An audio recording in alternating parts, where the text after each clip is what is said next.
আপনারা জানেন দীর্ঘ এক যুগ আগে এই ছাতনা চত্বরে এক নারকীয় হত্যাকাণ্ড ঘটিয়েছিল শেখ হাসিনা আওয়ামী লীগ সরকার।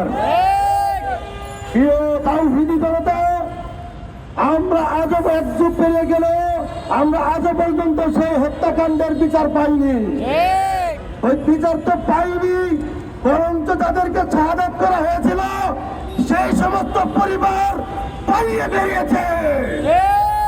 বিগত ফ্যাসিস্ট সরকার তাদেরকে তাদের পরিবারের সাথে সম্পর্ক রাখতে দেয়নি, তারা কোনো বিচার পায়নি, আদালতে যেতে পারেনি, মামলা করতে পারেনি।